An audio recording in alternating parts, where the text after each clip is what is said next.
ಆತ್ಮೀಯ H16 news ವೀಕ್ಷಕರೇ, ನಾನು ನಿಮ್ಮವ ಆಯಿತು ಮಲ್ಲಪ್ಪ ಜ್ಯೋತಾವರ್. ಈಗಾಗಲೇ BR ಪಾಟೀಲರು ಉಪಾಧ್ಯಕ್ಷರು ಯೋಜನಾ ಆಯೋಗ ದೊಡ್ಡ ಸುದ್ದಿ ಮಾಡಿದರು. ರಾಜೀವ್ ಗಾಂಧಿ ವಸತಿ ನಿಗಮದಲ್ಲೇ ಅವ್ರು ಹಂಚುವಲ್ಲೇ ಗದ್ದಲಾಗ್ಯದ, ದುಡ್ಡು ಕೊಟ್ಟವ್ರಿಗೆ ಆಗ್ತದೆ ಅನ್ನುವಂಥ ದೊಡ್ಡ ಹೇಳಿಕೆ ಕೊಟ್ಟ ಹಿನ್ನೆಲೆಯಲ್ಲಿ ನಂತರದಲ್ಲಿ ವಾದ ವಿವಾದ, ವಿರೋಧ ಪಕ್ಷಗಳು ಜೋರ್ದಾರಾಗಿ ಸಿದ್ದರಾಮಯ್ಯರ ಸರ್ಕಾರದ ಮೇಲೆ ಭ್ರಷ್ಟಾಚಾರ ಸರ್ಕಾರ, ಲೂಟಿಕೋರ ಸರ್ಕಾರ, ಹಾಗೆ ಹೀಗೆ ಎಲ್ಲ ಏನು ಸಾಧ್ಯದನೋ ಯಾವ್ಯಾವ ಶಬ್ದಗಳಿದ್ದಾವೆ ಗ್ರಂಥದಲ್ಲೇ, ಅದರಲ್ಲೂ ಡಿಕ್ಷನರಿಯಲ್ಲೇ ಅದೆಲ್ಲ ಬಳಸ್ತಾ ಇದ್ದಾರೆ.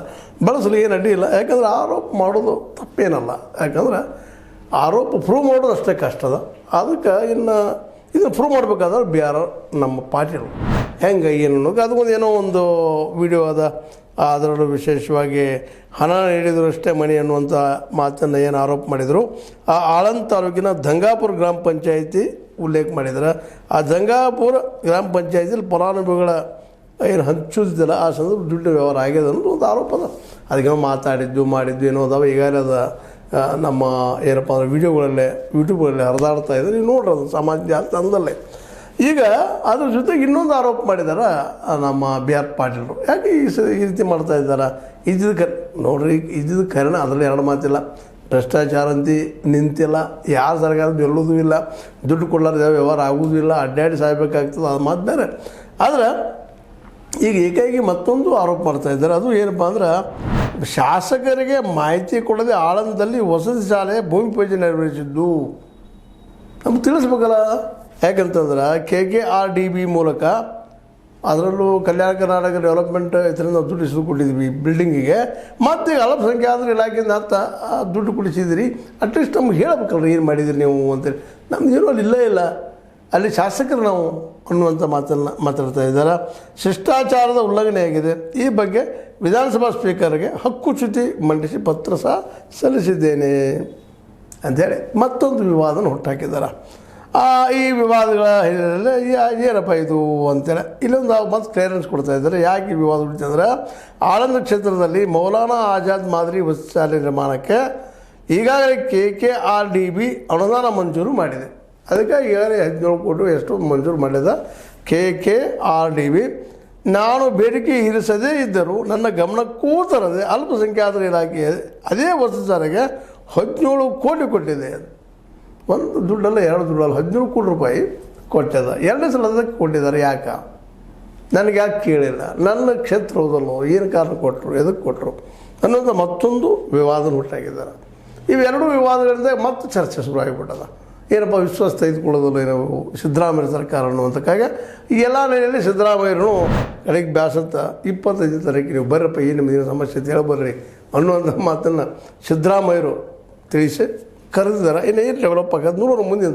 ಬಟ್ ಇಲ್ಲಿವರೆಗೆ ಆದದ್ರ ಬಗ್ಗೆ ಒಂದಿಷ್ಟು ಪರ ವಿರೋಧ ಮಾತುಗಳಿದ್ದರು. ಅದರಲ್ಲೂ ನಮ್ಮ ಪರಮೇಶ್ವರ್ ಅವರು, ಗೃಹ ಸಚಿವರು, ಅವ್ರಿಂದ ಇಲ್ಲರಿ ಅವ್ರು ಕಂಪ್ಲೇಂಟ್ ಕೊಡ್ರಿ, ನಾವು ಕೊಡಲಿ, ನಾವೆಲ್ಲ ಎನ್ಕ್ವೈರಿ ಮಾಡಿಸ್ತೀವಿ, ಅದರಿಂದ ನಾವು ತಪ್ಪು ಮಾಡೋದಿಲ್ಲ, ಅದಿದ್ದ ಹೇಳೋದು ಆರೋಪ ಸರಿ ಇದ್ದರೆ ಶಿಕ್ಷೆ ಮಾಡಿಸೋಣ ಅನ್ನೋಂಗೆ ಮಾತಾಡಿದ್ದಾರೆ. ಆದರೆ ನಮ್ಮ ಶಿವಕುಮಾರ್ ಅವ್ರು ಮಾತ್ರ, DK ಶಿವಕುಮಾರ್ ಅವ್ರು ಮಾತ್ರ ಮಾಹಿತಿ ಇಲ್ಲದೆ BRP ಸುಳ್ಳು ಆರೋಪ ಮಾಡ್ತಾ ಇದ್ದಾರೆ. ಸುಮ್ಮನೆ ಯಾರೋ ಹೇಳಿದ ಮಾತಿಗೆ ಮಾಡ್ತಾ ಇದ್ದಾರೆ. ಕೇಳಿ ಅದು ಸರಿ ಇಲ್ಲ, ಹಂಗೆ ಮಾಡಬಾರ್ದು, ತಪ್ಪದು ಅಂತೇಳಿ. ಯಾಕೆ ಅವರು ಕ್ಲಿಯರೆನ್ಸ್ ಯಾವ ರೀತಿ ಕೊಡ್ತಾರಪ್ಪ ಅಂದ್ರೆ, ಒಂದು ಮಾತು ಹೇಳ್ತಾರೆ ಅವರು, ನಾನು ಅಥವಾ ನೀವು ಬಂದು ಗ್ರಾಮ ಸಭೆಯಲ್ಲಿ ಮನೆ ಕೇಳಿದ ತಕ್ಷಣ ಕೊಡಲಾಗುತ್ತದೆ. ನಾವು ಹೋಗಿದ ತಕ್ಷಣ ನಮ್ಗೆ ಕೊಡ್ರಪ್ಪ ಮನೆ ತೋರು ರೊಕ್ಕ ಅಂತ ಕೊಡೋಕ್ಕಾಗ್ತೈತಿ, ಅದಕ್ಕೆ ಸಾಧ್ಯ ಇಲ್ಲದ. ಮತ್ತು ಯಾರಿಗೆ ಮನೆ ಕೊಡಬೇಕು ಎಂಬುದನ್ನು ಗ್ರಾಮ ಪಂಚಾಯಿತಿ, ಪುರಸಭೆ, ನಗರಸಭೆ ಸೇರಿದಂತೆ ಸ್ಥಳೀಯ ಆಡಳಿತ ಸಂಸ್ಥೆಗಳು ನಿರ್ಧರಿಸುತ್ತವೆ ಅಂದಾಗ ಇದು ಯಾರು ಹೇಳಿಕೆಯಲ್ಲಿ ಹೆಂಗಾಗೈತಿ, ಅಲ್ಲೇ ಅವರು ನಿರ್ಧಾರ ಮಾಡ್ತಾರೆ ಅಂತ ಹೇಳ್ತಾ ಇದ್ದಾರೆ. ಅದರಲ್ಲಿ ಏನು ನಡೆದಿಲ್ಲ ಅಂತೇಳಿ. ವಸತಿ ನಿಗಮದಲ್ಲಿ ಯಾವುದೇ ರೀತಿಯ ಅಕ್ರಮ ನಡೆದಿಲ್ಲ. ಆದರೆ ಶಾಸಕ BR ಪಾಟೀಲರಿಗೆ ಪೂರ್ಣ ಮಾಹಿತಿ ಇದೆಯೋ ಇಲ್ಲವೋ ಗೊತ್ತಿಲ್ಲ, ಹಂಗೆ ನಡೆಯೋದಿಲ್ಲ. ಯಾಕಪ್ಪ ಅಂದ್ರೆ ಅದು ಮಾಹಿತಿ ಇದ್ದಂಗೆ ಕಾಣೋದು ನಮ್ಮ BR ಪಾಟೀಲರಿಗೆ ಅನ್ನೋ ಮೂಲಕ ಏನಪ್ಪ ಅಂತಂದ್ರೆ ಅದನ್ನು ಸಾಧ್ಯಷ್ಟು ಮುಚ್ಚಾಕೋ ಪ್ರಯತ್ನ ಮಾಡ್ತಾ ಇದ್ದಾರೆ ನಮ್ಮ DK ಶಿವಕುಮಾರ್ ಅವರು.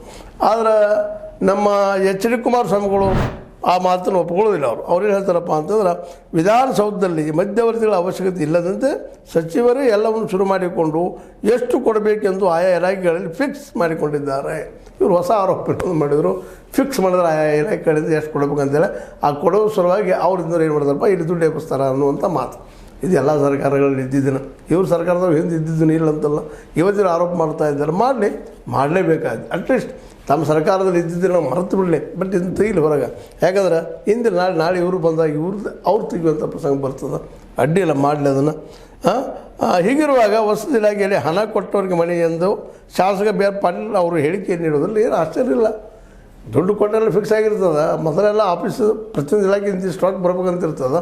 ಹಾಗೇನೋ ಅದಪ್ಪ ಅವ್ರು ಕೇಳೋದಿಲ್ಲ, ಅದ್ರ ನಡಕಿನ ಅವ್ರು ಕೇಳ್ತಾರೆ. ನಮ್ಮ ಎಲ್ಲವರೆಲ್ಲ ಕೊಡಬೇಕಾಗೈತ್ರಿ. ಇದು ಎಲ್ಲ ಕಡೆ ಕೇಳುವಂಥ ಭಾಷಣ ರೀ. ನೀವು ತಪ್ಪಿ ತಹಸೀಲ್ದಾರ್ ಆಫೀಸ್ಗೆ ಹೋಗ್ರಿ, ಮತ್ತೆ ಆಫೀಸ್ಗೆ ಹೋಗ್ರಿ, ನೀರಾವರಿ ಇಲಾಖೆ ಹೋಗ್ರಿ, ಎಲ್ಲಿ ಹೋಗ್ತೀರ ಹೋಗ್ರಿ, ಅಲ್ಲಿ ಏನೋ ಕೆಲಸ ಆಗ್ಬೇಕಾಯ್ತು ಸರ್, ಇಷ್ಟ ಆಕೈತ್ರಿ. ಯಾಕ್ರಿ ಅಂತಂದು ಈ ಮೇಲೆಯವ್ರೆಲ್ಲ ಕೊಡ್ಬೇಕಾಕೈತ್ರಿ. ಹಿಂಗೆ ಪರಿಸ್ಥಿತಿ ಸುಳ್ಳಿನಲ್ಲಂದು ಕುಮಾರಸ್ವಾಮಿಗಳು ಇದನ್ನು ಆರೋಪ ಮಾಡಿ ಹೌದು ಬಿ ಆರ್ ಪಾಟೀಲ್ ಹೇಳಿದಾಗ ಸತ್ಯ ಐತಿ ಅನ್ನೋ ಮಾತನ್ನು ಒತ್ತಿ ಹೇಳ್ತಾ ಇದ್ದಾರೆ. ಹೀಗಾಗಿ ಇದು ದಿನದಿಂದ ದಿನಕ್ಕೆ ಈ ವಿಷಯ ಮನೆ ಹಂಚಿಕೆ ರಾಜೀವ್ ಗಾಂಧಿ ವಸತಿ ಇದ್ರಾಗ ನಿಗಮದಿಂದ ಜೊತೆಗೆ ಇದೊಂದು ಅವ್ರನ್ನ ಕೇಳಲಾರ್ದ ದುಡ್ಡನ್ನು ಹಂಚಿದ್ದು ಇವ್ರಿಗೆ ಭಾಳ ಆಗ್ಯದ. ಮತ್ತು ಸತ್ಯನೂ ಅದರಿ. ಯಾಕಂದ್ರೆ ಅವ್ರ ಏರಿಯಾದಲ್ಲೇ ಅವರ ಶಾಸಕರಿದ್ದಲ್ಲೇ ಅವ್ರನ್ನ ಕೇಳಬೇಕು. ಮತ್ತು ಈಗ ಒಂದೇ ಇದಕ್ಕೆ ಎರಡೆರಡು ಕೊಟ್ರೆ, ಅನುದಾನ ಕೊಟ್ಟರೆ ಮುಂದೆ ಹೆಂಗಪ್ಪ ಅನ್ನುವಂಥ. ಮತ್ತು 17 ಕೋಟಿ ಸಣ್ಣ ಅಮೌಂಟ್ ಅಲ್ಲ. KKRDB ಎಲ್ಲ ಕೊಟ್ಟಿದ್ವಿ ಅವ್ರಿಗೆ, ಮತ್ತು ಹೊಸದಾಗಿ ಕೊಟ್ರಿ ಅನ್ನುವಂಥ ಪ್ರಶ್ನೆನ ಅವ್ರು ಇಟ್ಟಿದ್ದಾರೆ. ಒಟ್ಟಾರೆಯಾಗಿ ನಮ್ಮ ಬಿ ಆರ್ ಪಾಟೀಲರು ಇವೆಲ್ಲ ಒಂದೊಂದು ಸಮಸ್ಯೆಗಳನ್ನ ಎತ್ತಿ ಮಾತಾಡೋದು. ಇದಕ್ಕೆ ಮೊದಲು ಮಾತಾಡಿದ್ರಿ, ಈಗ ಇಲ್ಲ ಅಂತಲ್ಲ.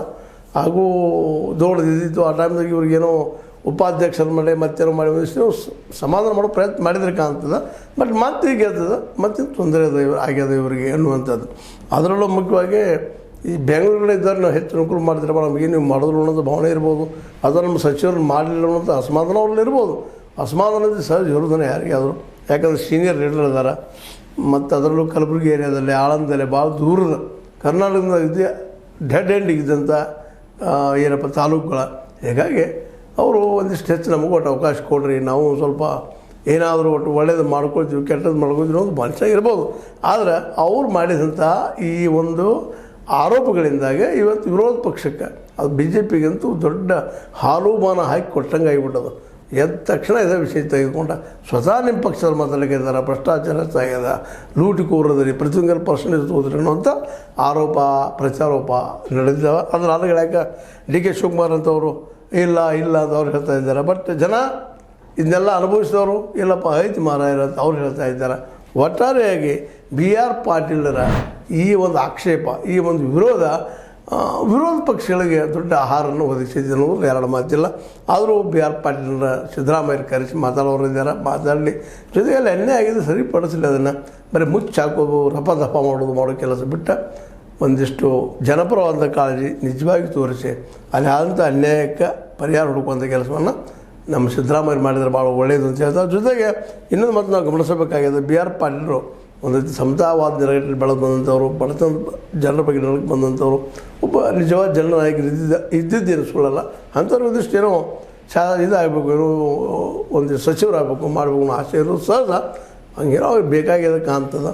ಮತ್ತೇನು ಭ್ರಷ್ಟಾಚಾರ ಉಳಿಸೋದಂತ ಇವ್ರು ಹೇಳಿದರೆ ಭಾಳ ಸಂತೋಷ.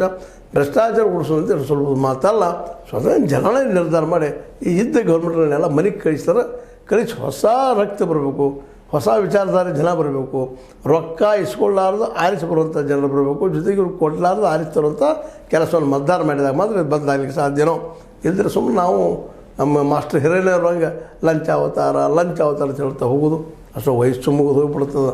ಅದು ನಿಲ್ಲಲಾರ್ದು ಹಂಗೆ ಮುಂದೆ ಬರ್ತಾ ಹೋಗ್ತದೆ ಅಂತ ಹೇಳ್ತಾ, ಏನಾದರೂ ಆಗಲಿ ಬಿ ಆರ್ ಪಾಟೀಲರ ಏನು ಆರೋಪ ಮಾಡಿದಾರೆ ಅವುಗಳ ತನಿಖೆ ಆಗಲೇಬೇಕು ಅನ್ನೋದು ಸೀತಾರಾಮದ ಒತ್ತಡ ಅಂತ ಹೇಳ್ತಾ, ಇದು ನಿಮಗೆ ಲೈಕ್ ಆಗಿರ್ಬೋದು.